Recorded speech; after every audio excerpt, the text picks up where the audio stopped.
দই কাতলা আজকে বানিয়েছিলাম একদম বিয়েবাড়ির মতো দই কাতলা। অত্যন্ত সুস্বাদু একটি ডিশ। মাছের পাশাপাশি তার গ্রেভি ছিল অসাধারণ। গরম ভাতের সাথে এই দই কাতলা জাস্ট জমে যায়। তো এই দই কাতলা বানানোর জন্য প্রথমে আমি নিয়ে নিয়েছি কাতলা মাছগুলোকে লবণ হলুদ দিয়ে ভালো মতো মাখিয়ে নিয়েছি। হলুদের পরিমাণটা এখানে একটু কম করেই নিয়েছি। এবারে 5-6টার মতো কাজু, 2 টেবিল চামচ চালমগজ এবং 2 টুকরো আদা দিয়ে একটা স্মুথ পেস্ট বানিয়ে নেব। কড়াইয়ে সর্ষের তেল গরম করে মাছগুলোকে ভেজে নেব। মাছগুলোকে একটু হালকা করেই ভাজবো, বেশি কড়া করে ভাজবো না। সব মাছ ভাজা হয়ে গেলে কড়াইয়ে সর্ষের তেল দিয়ে তাতে শুকনো লঙ্কা, তেজপাতা, গোটা গরম মশলা ফোড়নে দিয়ে দেব। এবারে 2টো মাঝারি সাইজের পেঁয়াজ আগে থেকেই পেস্ট করে রেখেছিলাম, সেই পেঁয়াজ পেস্টটা এর মধ্যে দিয়ে দিচ্ছি।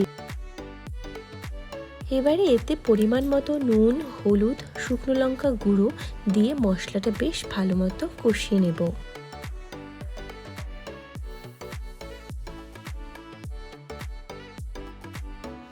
মশলার গা থেকে তেল বেরিয়ে এলে যে স্মুথ পেস্ট করে রেখেছিলাম সেটি এর মধ্যে দিয়ে দিচ্ছি।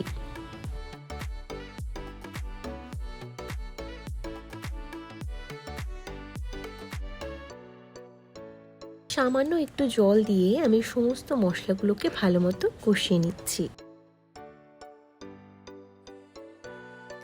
মশলা কষানো হয়ে গেলে 1/2 কাপের মতো টক দই এর মধ্যে দিয়ে দেব। দই দেওয়ার সময় গ্যাসের ফ্লেম কিন্তু একদম লোতে রাখতে হবে এবং অনবরত এটাকে নাড়তে হবে।